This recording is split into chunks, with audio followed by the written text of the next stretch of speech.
जय शांति पुजारी। कौरव के विधवा पुत्र कहे वाला भीम के विकट अट्टहास के प्रतिकार हेतु माया सभा में वो निर्लज्ज द्रौपदी हमके देख के उपहास करे वाली ओकरा प्रतिकार हेतु वो कौन तय के सुई नोक जितना भी भूमि ना दे सकेली।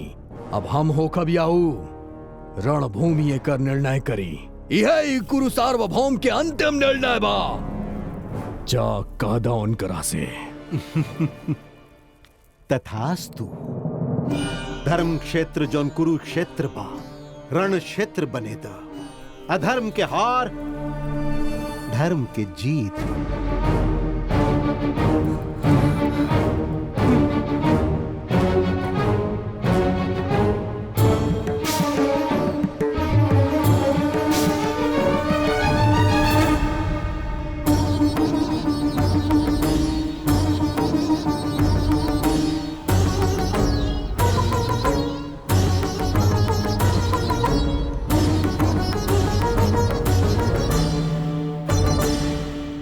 अंगराज दुशासन मामा शकुनी समर खातिर तैयार रही।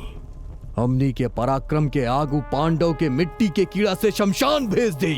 गदाधर योद्धा हमार परम मित्र, तोहरा इच्छा के हम पूरा करब। प्रलय कारक अग्नि के ज्वाला बन के युद्ध में बिजली जैसन बरसब हम। जैसन केहू देख लेना होखी वैसन तांडव करके ऊ पांडवन के समस्त सेना में प्रलय घोष के सृष्टि कर देव। ई सत्य बा मित्र। सृष्टि संभव बा, बाकी सृष्टि संभावना खातिर नारी के साड़ी के चोर, मुरली के तान से लोगन के घेरे वाला, कुटिल नाट्य कपटी उग्वाला चतुर कृष्णा परमात्मा जौन बाना ओकरे लगे जा। कौना खातिर? युद्ध में सहायता मांगे खातिर उनकरा से हाथ जोड़ के तू याचना करा। मामा गर्दन काट दे बिना कोनो तलवार के। आजन्म स्वाभिमानी बानी हम, हाथ जोड़ के याचना करी। राजनीति यह हो खेला, अगर प्रयोजन होखे त चरण पकड़ला, सिद्ध हो जाए प्रयोजन तो वही चरण के मरोड़ के फेंक दा। मामा श्रेष्ठ बुद्धिमान बाड़ा। ऐसे आज हम जनली कितना अभागा बानी हम। यदि तुहार सहोदर समूह आज हमरा साथे होत त सप्त लोक के सार्वभौम हम होती। गुरुवंश निर्मूलन ही हमार ध्येय बा। श्री कृष्ण परमात्मा पासा हमार, खेल तोहार।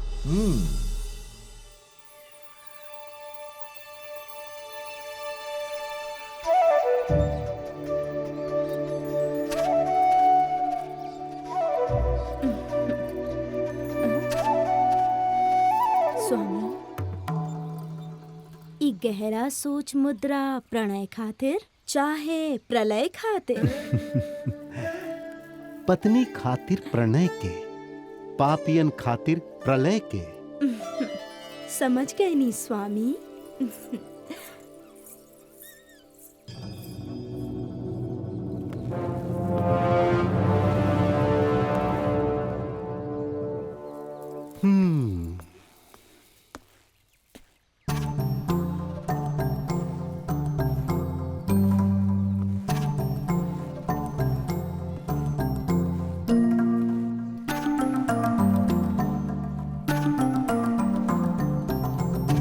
सच्चा निंद्रा में सूतल बाड़े या कपट करा तारे, जौन भी होके कार्य साधन खातिर प्रतीक्षा कईल राजतंत्र हा।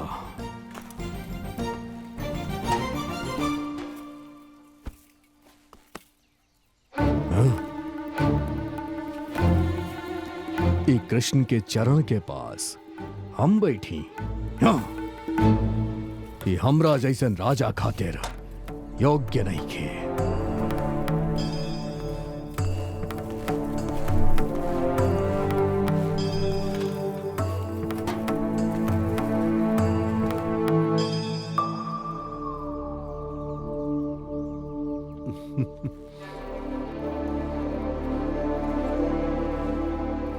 ओहो, कुंती इंद्र कुमार, ई व्रहन ला के चाल के देख के हमके घृणा आवेला।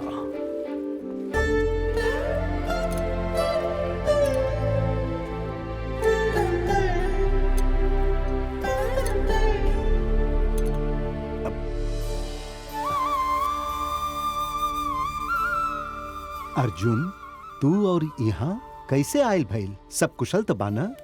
आपके अनुग्रह से सब कुशल ही बा माधव। अभई सपना में दुर्योधन के देखनी, लेकिन जैसे ही नींद खुलल देखनी तो सामने तू बाड़ा। हाँ, ई सपना है या सच? दुर्योधन, कब आइला तू? आवे के कारण बतावा। सुना कृष्ण, कार्य हेतु सर्वप्रथम हम यहाँ आइल बानी। आगे होखे वाला कौरव पांडव संग्राम खातिर तहार समर्थन हमके चाहिए। काहे कि तू हमार चाची कुंती देवी के कुल से बाड़ा ना। सोचनी तहरा से पूछ ले।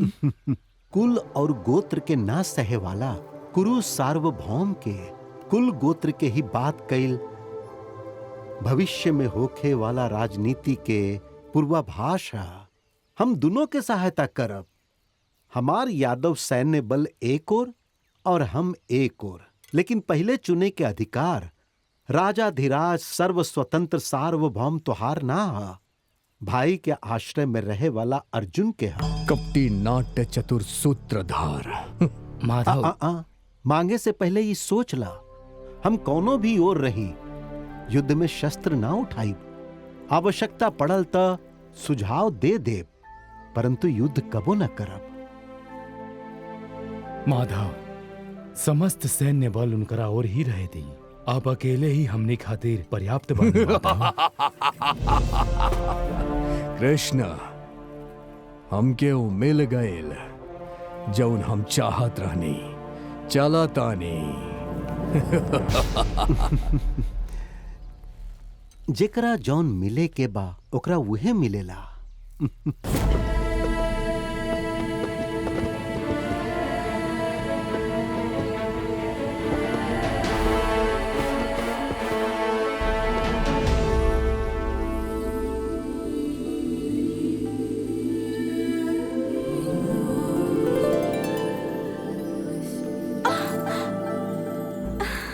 के बाई चितचोर, उत्तरा के आलिंगन करे वाला श्रीमन। ये अभिमन्यु वीर योद्धा, उत्तरा के चाहे वाला, एक ही धैर्यवान। सुबह उठ के घोड़ा पे चढ़ के तलवार भांजे वाला, गदाधारी होके गद सवारी करे वाला। ये अभिमन्यु का सही बा? तू बतावा। मन त कहेला कि ओ सही बा। हमार मन तो बेचारा रूठल बा। का तोरा से क्षमा मांग सकेला?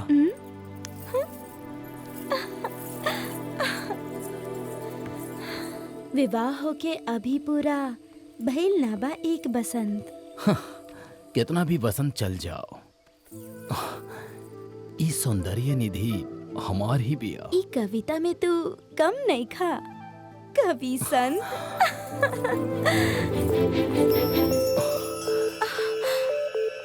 ये अभिमन्यु कवि संत बा, उत्तरा श्रृंगार ग्रंथ। हे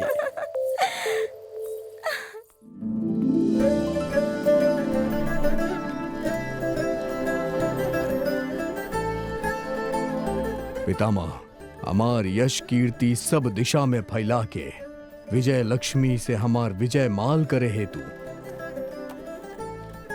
सर्व सेना अधिपत्य आपके कर कमल में अर्पित करतानी।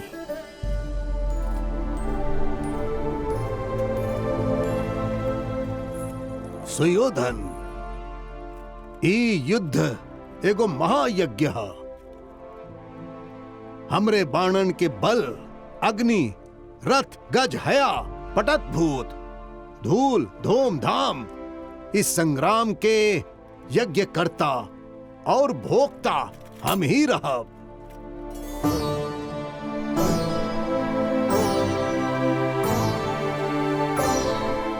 आचार्य जी, हमने के सैन्य बल के वीरन के उनकर गुण शक्ति के अनुसार नियुक्त करे कि आपसे अनुरोध करतानी। ईश्वर से वर प्राप्त कैले अश्वत्थामा, आचार्य द्रोण, कृपाचार्य हमने के महारथी रही हैं।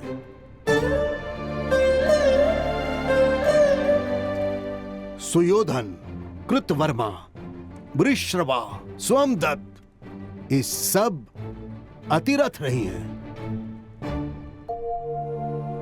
सूत पुत्र कर्ण तू अधिरथ रहबा। आचार्य, हम अधिरथ काहे? अगर हमर जातिहीनता ही हमके अधिरथ बनावेला तई धैर्यवान खातिर कलंक बा, वीरत्व के अपमान हा। जब ले जाति कुल के मतभेद हमनी के हृदय में अवृत रही, ओह समय तक कोनो राज्य के उद्धार ना हो सकेला। वीरता दिखा के विजय साधे के यह समय में एगो युद्ध वीर के एह तरह अपमान कैल नायक के लक्षण ना हा।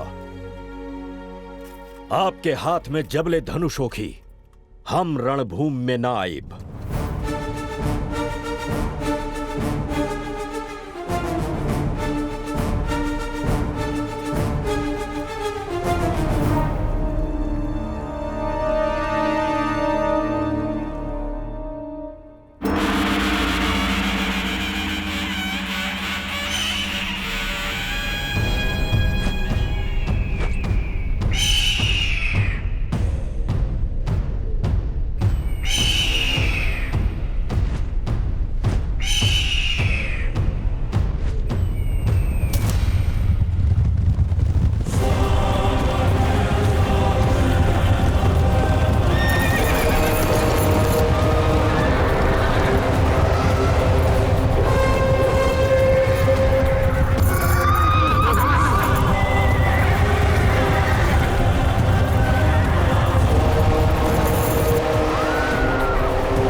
अर्जुन, माधव, आराध्य के, ज्येष्ठ के, सहोदरन के, बंधु मित्रन के, गुरुजन के, स्नेह हित के ई लोगन के वध करके इनकर रक्त रंजित अन्न ग्रहण ना कर सकेनी। हम युद्ध से पलायन करत हनी। हे पार्थ, राजा रक्त से सनल भोजन ना करी तका पसीना से सनल भोजन करी। कदम रणभूमि में रख के कायर जैसन बात ना कल जाला। तू खाली अपन कर्म करत जा। कर्मण्यवादिका रस्ते मां फलेषु कदाचन। तू निमित्त मात्र बाड़ा। जौन भइल, जौन हो रहल बा, जौन होखे वाला बा, हम ही कर्ता, क्रिया और कर्म बानी।